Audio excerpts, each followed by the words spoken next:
Y ahí va, 2 de la tarde, 38 minutos, mientras seguimos pidiendo que vayan y dejen su me gusta, su like ahí en el canal del Destape. Vamos avanzando con el resumen imposible de este jueves 30 de enero. Se termina este primer mes del año y vamos a estar hablando de la reaparición de Cristina, de la marcha, por supuesto, del sábado, de la interna de la Libertad Además, vamos a estar hablando un poco más seriamente de la resistencia a las políticas antiderechos humanos de este gobierno. Y ya en el plano internacional volvemos con el tema de Oriente Medio y también de las políticas migratorias de Trump, que tanto están dejando que hablar. Bueno, vamos a pensar entonces con Cristina, que cruzó a Milei, apareció, publicó un extenso mensaje en sus redes dirigido al presidente. Le habla a él, además, directamente, donde en principio, por supuesto, repudia la postura de este gobierno, el discurso en Davos, donde, bueno, Milei vincula la pedofilia con la identidad de género, pero también se refirió a la economía del país. Y entonces ella alerta a través de este tuit por la posible crisis de la economía cuando Argentina esté frente a la crisis de dólares que Cristina, bueno, lo plantea como algo inevitable. Esto va a suceder, dice Cristina en un párrafo. Vamos a leer solamente uno porque realmente es muy extenso. Dice Cristina: afloja un poco, le dice a Milei, que vas a necesitar resto para cuando se te acabe la nafta del dólar planchado, el carry trade, el ajuste eterno y la caída del consumo, y finalmente los argentinos se den cuenta de que el sacrificio que hacen solo sirve para enriquecer a unos pocos y empobrecer a las grandes mayorías. Porque no tengas duda que eso, más temprano que tarde, va a ocurrir, dice Cristina. Y en una escena prácticamente sacada de Esperando la carroza, yo hago puchero, ella hace puchero, yo hago ravioles, ella hace ravioles, también tuiteó Elisa Carrió, que publicó una carta dirigida también al presidente Javier Milei, en donde dice: señor presidente, sus publicaciones en las redes y cualquier comentario en algún medio de comunicación no los hace a título personal, sino en su carácter de jefe de Estado y argentino. Y en consecuencia, sus expresiones deben ser respetuosas de la Constitución Nacional, de los tratados de derechos humanos y de las leyes, en definitiva, del Estado de Derecho. Cuando esto no, y no con mayúscula, cuando esto no sucede, ese acto u expresión presidencial que contraviene la Constitución Nacional y las leyes carece de legalidad y entonces deviene en un acto de hecho, de facto. O sea, lo acusa, lo está acusando de alguna manera de ser un gobierno de facto, de hecho, y no de derecho. Esto es lo que dice Elisa Carrió, también hoy reapareciendo a través de sus redes sociales a propósito de, bueno, esto que evidentemente está en la conversación social, en la conversación política de los últimos días. La reaparición entonces de Cristina y de Elisa Carrió. Y hablando del tema, vamos a insistir con esto porque, bueno, se sigue ampliando la convocatoria a la Marcha del Orgullo antifascista, antirracista para este sábado 1 de febrero. Si bien se está convocando en la ciudad de Buenos Aires, decíamos a las 4 de la tarde en el Congreso para marchar desde el Congreso hacia Plaza de Mayo, va a haber movilizaciones en todo el país. Y atención, porque esto lo veníamos advirtiendo, lo veníamos contando. Perdón, también se están armando marchas en todo el mundo. Fuera de la Argentina va a haber movilizaciones en Montevideo, en Santiago de Chile, en Madrid, en muchas ciudades del exterior. Me están mandando cantidad de flyers en Berlín, en Ámsterdam, en Barcelona, en París, en Nueva York. Ahí también vemos, es un mapa interactivo que se va ampliando cada vez más. Esos puntitos rosas que se ven son los lugares en donde van a ser diferentes movilizaciones. La mayoría de ellas en las embajadas argentinas de esos lugares o los consulados, y si no también en las plazas, en los lugares de convocatoria, que suele haber convocatoria en esos lugares. Por ejemplo, va a haber en Lisboa. Me están mandando de todos los lugares. La comunidad argentina ha sabido demostrar en varias otras ocasiones que se organiza, que está organizada, incluso viviendo a miles de kilómetros de acá de la Argentina. Lo ha hecho en el momento de la las elecciones presidenciales, en Tal el cual. momento de la llegada de Javier Milei al poder. Me parece que hay una vueltita interesante además, porque si bien es obviamente una iniciativa argentina, o en todo caso que parte de este país, también le hace eco a muchos de los desafíos, retos, escollos que están encontrando gente de otros países. Sí. Entonces no descarto, no lo sé, no es fácil, me imagino, movilizar a toda una comunidad, pero no descarto que también se vayan sumando gente que por ahí no tiene un vínculo personal con la Argentina, con Javier Milei, sino que también está viendo una agenda ultraderechista, que es la que abandera también a su manera o radical o extremista, o ponele el calificativo que quiera, pero tal vez algunos, o no sé, es mi anhelo, se puedan acercar y sumar aún sin tener un vínculo personal con la Argentina, entendiendo que es una agenda que avanza en muchos lugares al mismo tiempo. Y te sumo a eso además la repercusión que tuvieron los dichos, el discurso de Javier Milei por haber sido en el escenario en el Totalmente. que fue un foro internacional, más allá de que haya sido económico y que bueno, nosotros siempre mencionamos que no terminamos de entender por qué ese discurso en un foro económico, pero sí lo que hay que decir es que fue, digamos, una tribuna internacional muy importante, por lo que esos dichos tuvieron una repercusión mundial muy importante. Sí, pueden ser palanca, digamos, para que la movilización vaya más, trascienda la cuestión más comunitaria, por decirlo de alguna manera, y que Sí, local, digamos. Local, claro. Y que se extienda a otros lugares. Por supuesto que muchos de los que están impulsando estas movilizaciones son argentinos. Hay muchas organizaciones argentinas en estos diferentes lugares que nosotros mencionamos. Ahí me sumaban también Londres, por ejemplo, acá en Latinoamérica, en San Pablo, en Río de Janeiro. Bueno, ya habíamos mencionado Chile. Bueno, en un montón de lugares que, si bien decíamos, están impulsadas por diferentes organizaciones de argentinos que viven en esos lugares, también entiendo y me están contando que la convocatoria va a ser mucho más amplia, sumando a esto que decía Ori, ¿no? Que es evidentemente un contexto mundial que está sorprendiendo y metiendo miedo a más de uno. Así que vamos a ver qué es lo que sucede ahí, más allá de, por supuesto, de la Argentina. Insistimos, no solamente acá en la ciudad de Buenos Aires, va a ser, bueno, ahí el mapa de la Argentina está prácticamente todo pintado de rosa, porque esto finalmente significa que en todos esos lugares va a haber diferentes movilizaciones, bajo la consigna: la vida está en riesgo, basta al closet, no volvemos nunca más.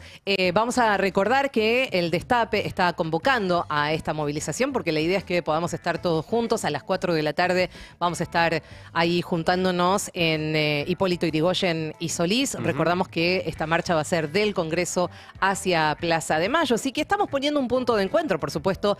Si se pueden sumar, si se quieren sumar, ahí estaremos, y si no, bueno, cualquiera de los lugares. De cualquier lugar hay que sumar. Hay que estar. Bueno, y hablando de sumar, se siguen armando, se siguen haciendo. Ayer fue un día muy importante en cuanto a las asambleas que se hicieron organizativas. O sea, se sigue de alguna manera tratando de planear para que esto salga lo mejor que se pueda. Hay mucha gente que por ahí tiene algún tipo de temor a lo que pueda llegar a suceder, teniendo en cuenta que, bueno, las últimas experiencias de las movilizaciones no han sido demasiado buenas. Sí sabemos, sí entendemos que cuando son movilizaciones muy masivas, no tienen demasiado margen para aplicar el rigor que siempre quiere poner sobre la calle Patricia Bullrich. Así que cuanto más multitudinaria sea la convocatoria, menos posibilidad de desplegar sus fuerzas represivas tendrá la ministra de Seguridad. Vamos a escuchar uno de los testimonios que recogió nuestra amiga, compañera Lula en la asamblea que hubo ayer también en Parque Lezama. También hubo otras asambleas en diferentes partes del país. Entiendo que en San Luis, en La Plata, también hubo otra asamblea preparatoria multitudinaria. Pero este es uno de los testimonios que recogió Lula. Estamos hoy aquí como estuvimos el sábado, como estaremos el 1 de febrero marchando porque es fundamental que todos los sindicatos, las y los y les trabajadores que estamos enfrentando la política de Milei, ya sea contra los cierres, contra los despidos, por la reincorporación de todos aquellos que ya han perdido por su política económica y por su ofensiva a los puestos de trabajo, y por nuestros salarios, como es el caso de los y les trabajadores universitarios, nos sumemos a esta movida importantísima, aquí y en todo el país. Va a ser un canal nuevamente de enfrentar al gobierno de Milei, como fueron las marchas universitarias, que logramos que más de 1 millón de personas salieran a la calle para defender algo que es nuestro. La libertad es nuestra, es la libertad de expresión, es la libertad de percibirnos como nos percibamos. Por eso, el día sábado volvamos a salir, todas, todos, todes, para enfrentar la política de Milei, que sea un canal de expresión de la bronca que venimos acumulando. Bueno, evidentemente esto va a ser un canal para descargar muchas frustraciones que estamos teniendo, muchas broncas, como decía la dirigente de AGD, UBA, ahí en este testimonio. A propósito de eso, les cuento, ya que está, lo podemos anunciar ahora, que hoy vamos a tener una linda charla para tratar de reflexionar más allá del hecho puntual de lo que va a ser esta movilización el 1 de febrero, es decir, pasado mañana, este sábado en todo el país y en el mundo. La vamos a tener a Marta Dillon, va a estar charlando con nosotros, y a Paulina Domínguez, que es bueno, una integrante de la Asamblea Antifascista, Antirracista, trabajadora de la cultura, docente de comunicación y derechos humanos, una militante transfeminista, genia total. Las dos van a estar acá charlando con nosotros en un ratito, así que no se lo pierdan. Vamos a cambiar de tema, ahora sí nos vamos a meter en la interna de La Libertad Avanza, más allá de mi sueño bizarro, de mi sueño loco con Ramiro Marra.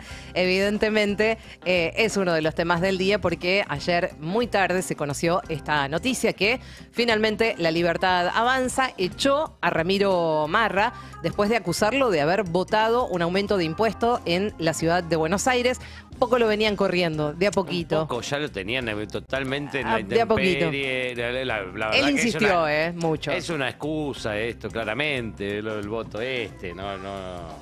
Bueno, le encontraron ahí, encontraron algo. De mucho más profundo. Encontraron algo y dijeron, bueno, chavo, Ramiro, hasta acá llegaste. Bueno, en sus redes sociales, el propio Ramiro Marra publicó un enigmático mensaje donde adelantó que hoy vamos a hablar.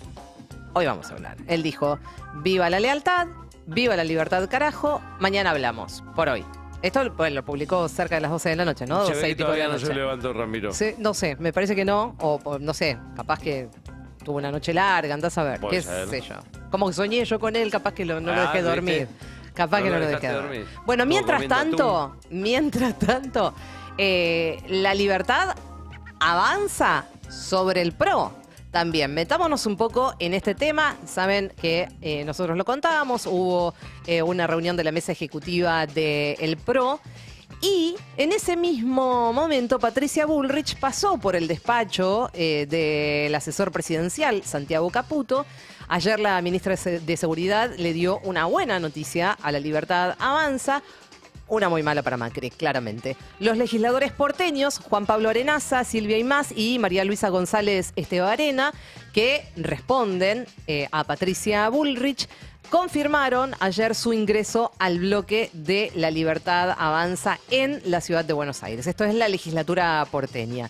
Se tensa, por supuesto, aún más esta relación con el jefe de gobierno porteño, Jorge Macri, y por ende también, digamos, como por carácter transitivo, también la de Mauricio Macri. Van a tener un tema ahí porque, bueno, habrá que ver si La Libertad Avanza pretende, si es que así lo quiere,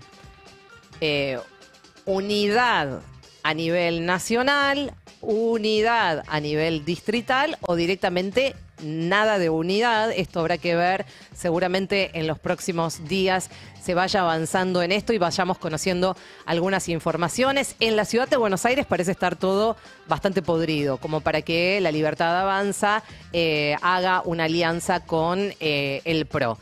Porque entiendo además que Jorge Macri no es el camino que quiere tomar. El diputado Juan Pablo Arenaza criticó al propio Jorge Macri por no hacer lo que prometió en campaña.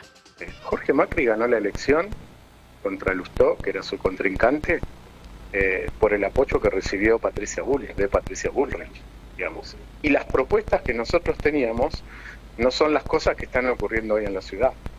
Entonces habría que preguntarle a Jorge Macri por qué no está haciendo lo que él prometió que iba a hacer en la campaña. Tibio. Le dijo tibio. Sí. Más o menos va por ese lado. No, sí, le están haciendo un bowling a por todos Jorge, lados. de todos lados.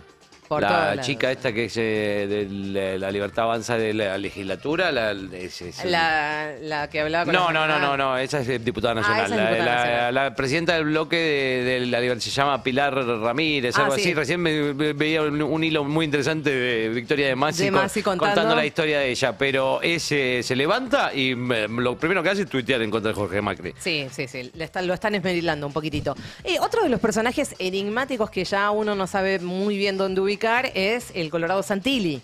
Colorado Santilli está tirado, pero se quiere unas ganas. Bueno, no todavía. Unas ganas, pero todavía por lo menos no se hace público esto. Pero estuvo en Casa Rosada ayer al mediodía, se reunió con el subsecretario de Gestión Institucional de la Secretaría General de la Presidencia, Eduardo Lule Menem. Entiendo, porque él lo dice permanentemente, que tienen una relación previa a todo esto de muchos años y que él dice que va todo el tiempo, que una vez cada 2 meses va a hablar con Lule Menem y que bueno, que esto no debería sorprender a nadie. Lo que pasa que claro, suena como un posible candidato de la unidad en provincia de Buenos Aires, si es que hubiera unidad del PRO y la Libertad Avanza. Ahora, las especulaciones que hay al respecto es si la Libertad Avanza estaría de acuerdo en poner en cabeza de lista a una persona, a un dirigente del PRO. Por lo que también, entonces, a propósito de esto, se especula con que finalmente Diego Santilli va a pegar el salto. No, claro, sí, obvio, pero No lo Santilli se quiere tirar de cabeza. Hace rato. Sí, por eso no me da la sensación. Digo, incluso más gana que Ritondo tenía, por eso Macri no lo incluyó en esa lista, porque ya Santilli ya lo daba por hecho que se había pasado el garrochazo. Bueno, veremos qué pasa seguramente en los próximos días y no va a faltar tanto para que finalmente esto se resuelva de alguna manera para un lado o para otro, porque bueno, recordamos que tenemos un año electoral, que no falta tanto para que se terminen de conformar las alianzas por los tiempos políticos, así que bueno, de todas estas especulaciones que estamos haciendo, se van a terminar cuando finalmente se sepa para dónde va a patear cada uno y finalmente si va a haber unidad o no, sobre todo en la provincia de Buenos Aires, y en la ciudad de Buenos Aires da la sensación de que ya está como todo medio jugado para que no haya unidad. Pero esto no se sabe hasta último momento, así que lo vamos a dejar ahí. Vamos ahora sí a plantear otra de las noticias que tiene que ver con el desmantelamiento de las políticas de memoria, de verdad y de justicia. Hay información en relación a que 10 organismos de derechos humanos están tratando de frenar la destrucción de archivos de la Armada. Se prende una nueva alarma en relación a la política de derechos humanos, en este caso abogados y diferentes organismos que litigan en causas de lesa humanidad, hicieron presentaciones en diferentes juzgados federales, por supuesto, para intentar frenar la destrucción de los archivos de la Armada, porque entienden que pueden desaparecer documentos muy importantes que permitan esclarecer crímenes de la última dictadura cívico-militar. El disparador de esta alerta fue un comunicado de la Asociación de Archivistas en la Función Pública Argentina, AFPA, por sus siglas, que advierte: las autoridades de la Armada Argentina dieron la orden de iniciar la depuración / selección para trituración de documentos preservados en el Archivo General de la Armada. Vamos a recordar que la ESMA, la Escuela de Mecánica de la Armada, por ejemplo, fue uno de los centros clandestinos más grandes de la última dictadura y que tuvo el terrorismo de Estado, por donde pasaron más de 5.000 víctimas, esto se calcula. Hay una megacausa abierta en la que se investigan los delitos que se cometieron en ese predio de la Marina, así que imaginarán ustedes que hay mucho temor por lo que pueda suceder entonces con estos archivos de la Armada y con esta amenaza que se cierne sobre todos nosotros acerca de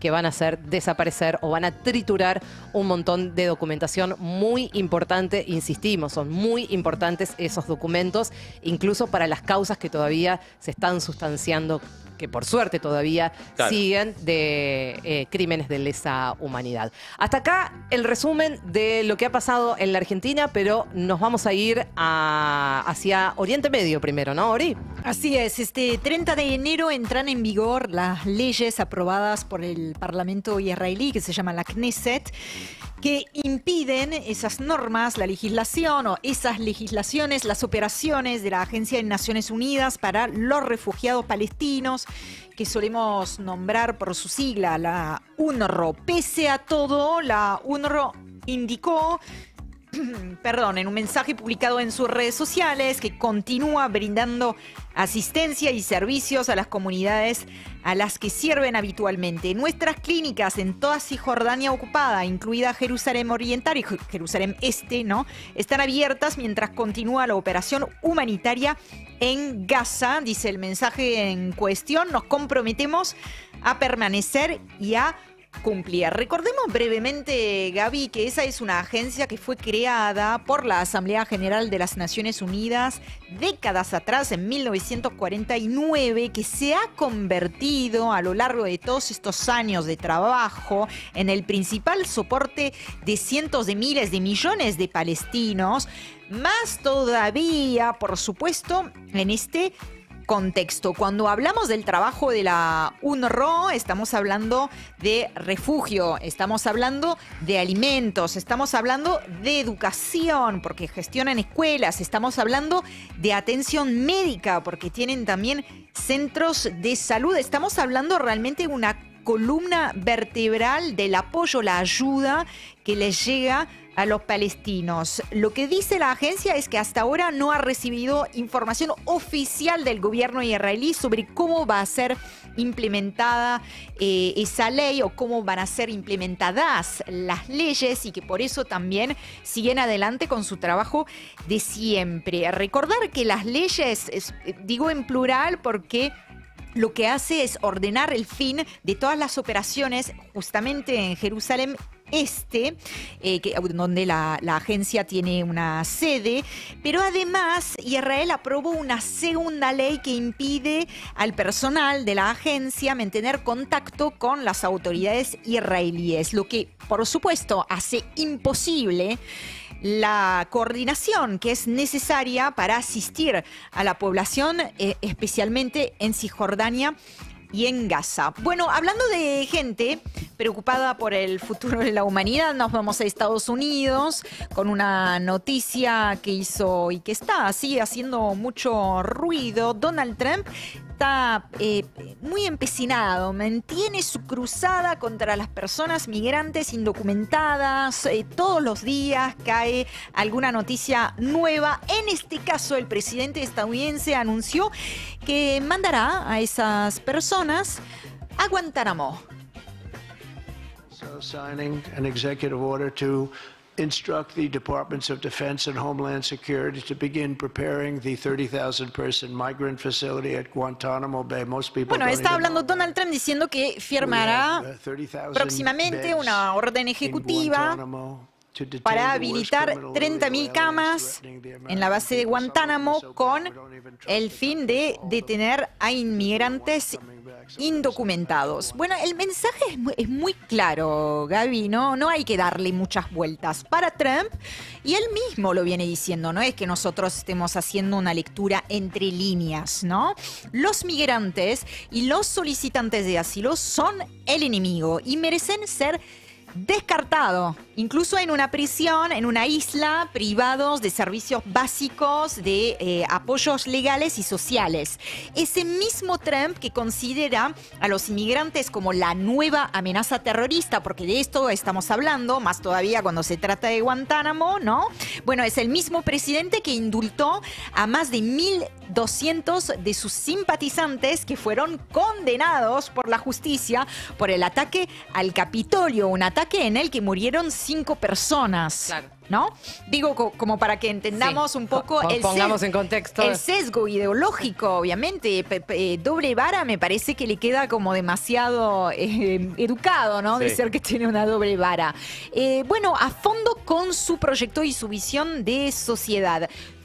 Amnistía Internacional, alguna de las tantas organizaciones de derechos humanos que salieron en estas últimas horas a tratar de pararle el cargo a Donald Trump, recordó que fue un lugar de tortura, de detención indefinida, que ha sido utilizado por el gobierno estadounidense, que lo único que debería preocuparle es terminar por completo y cerrar esa cárcel. Guantánamo fue un instrumento absolutamente clave en esa política, en esa famosa guerra contra el terrorismo que declaró Bush en su momento, después de los atentados del 11 de septiembre de 2001, y ahora podría ser centro de detención, campo de concentración será para los inmigrantes. 3 de la tarde y 4 minutos, las noticias en Maldita Suerte.